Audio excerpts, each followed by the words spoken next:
is this really a problem, or am I creating the illusion or the drama of a problem right now? A shift of perspective can go a long, long way.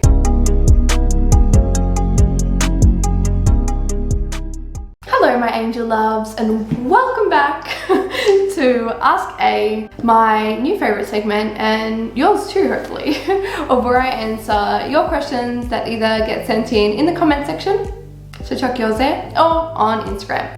Today's is juicy. Are you ready? So to be honest, a lot of the questions I got today were about the current world circumstances and the current world happenings. I don't want to say too much or use too many keywords because I don't want to get flagged. So let's keep it pretty cruisy and a little light, but to the point. So a few people asking my views on what's currently happening in the world and my views on the big V. And this is what I want to remind you of today. I want to remind you that you are born into the light you shall always return. And what does this mean? This means you're a being of light, and there is darkness. Where there is darkness, there is light. Where there is light, there is darkness. And we came here to this incarnation at this time to have this experience. So my thoughts are, my insights are for you that whatever it means to be a being of light to you, to follow that path. I also really think it's important that we know our values. I teach this a lot in my course because when we know our values, we can make decisions accordingly. For me, one of my highest, most important values is freedom. So when I'm making decisions based on my core value of freedom and what freedom means to me. So I would take some time to get really clear on your values and ask yourself, am I living life according to this? And how could I even more? I also believe our bodies are super powerful. We are made to believe they're not, but we can heal from anything, we can transmute anything, we are just so deeply powerful. If you've given your power away recently, I want you to ask yourself, where do I still give my power away? And where am I still doing this?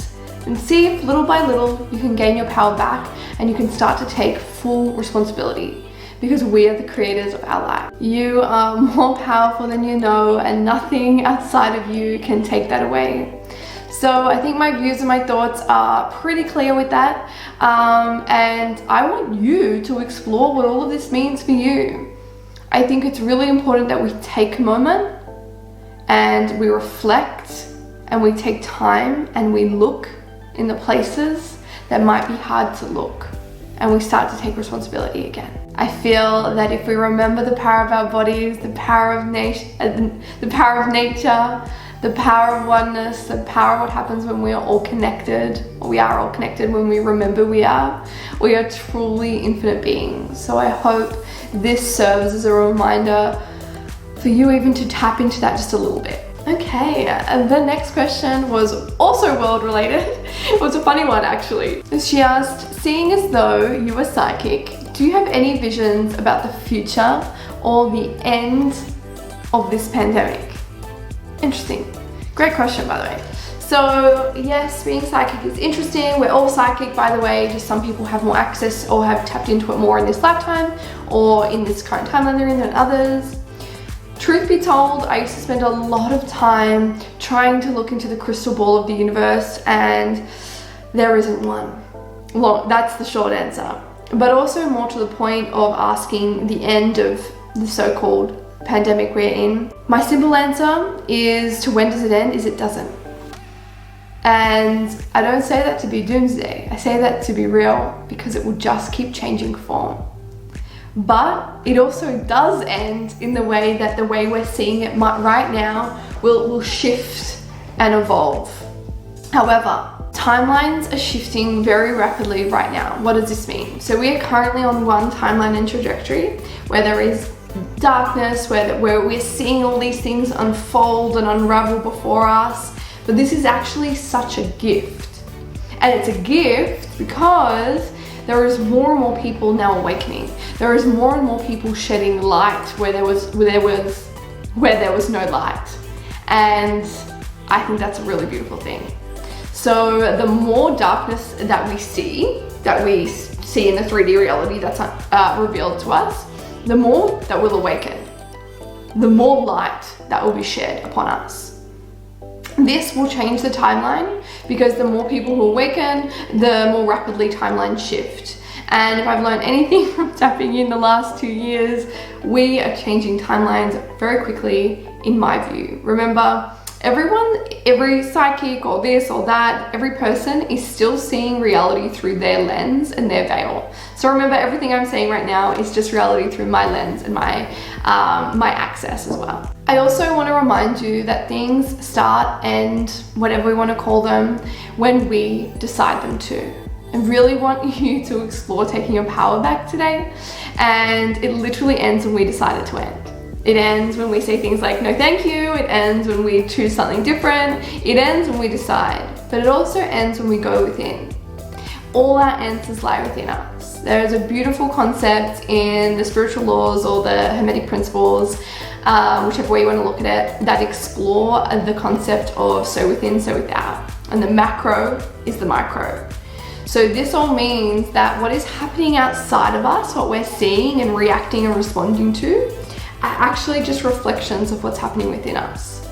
So it's all just this big cosmic mirror. So when we take time to reflect into that, we can actually shift things that are happening all around us.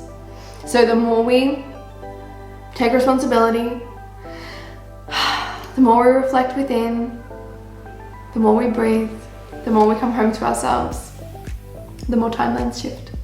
So I hope that can give you a different view or maybe a reminder today. Okay, so that's that side of things for today, and I hope you enjoyed, and remember to take everything the way, it serves you in this lifetime and where you're at right now.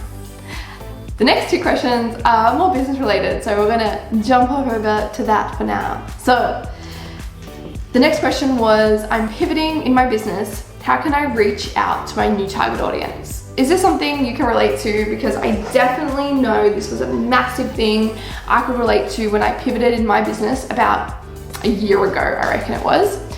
So I was originally doing, quick little side story, I was originally doing intuitive readings and more healing work, and then I shifted to more of a business niche, which I'm in now. And now I like to kind of dabble with a little bit of both. So one key thing you really want to do is you really want to understand your new target audience. What are their problems? What keeps them awake at night? What can't they solve? What do they need help with? What would they love to learn? If you were them and stuck in that same problem, what would you love to hear, see, learn, feel?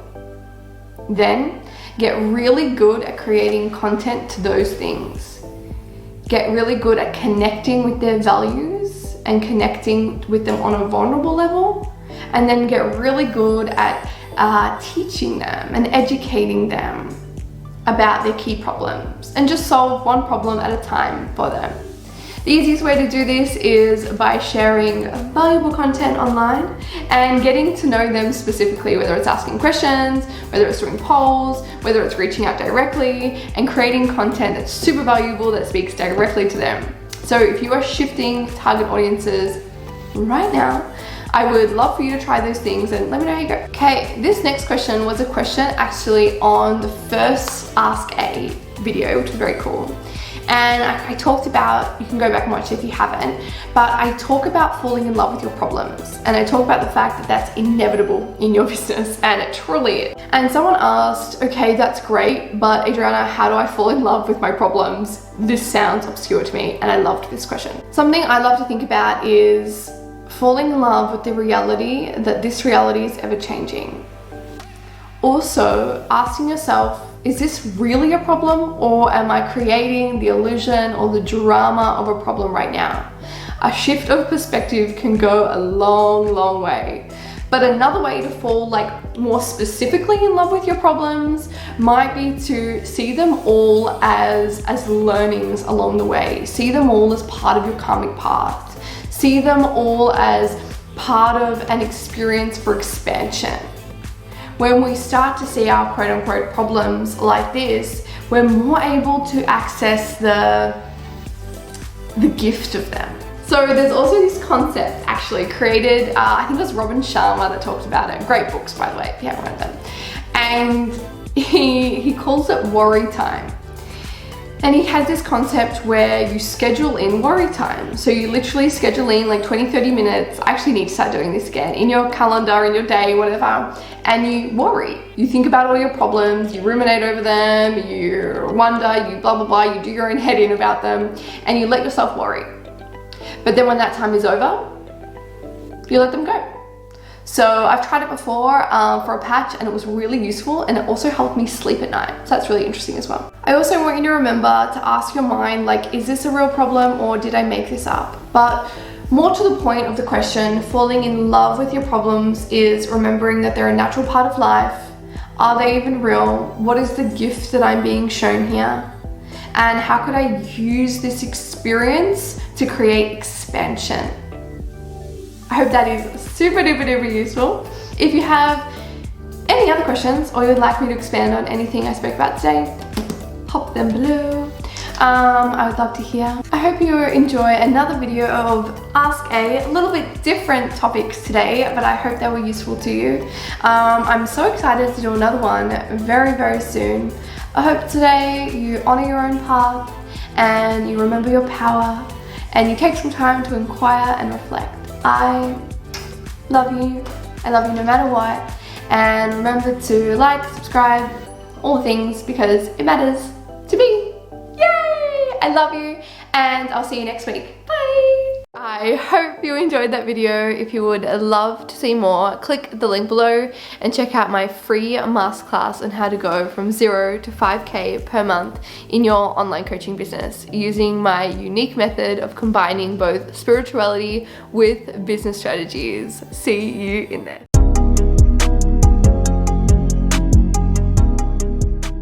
I hope. Whew.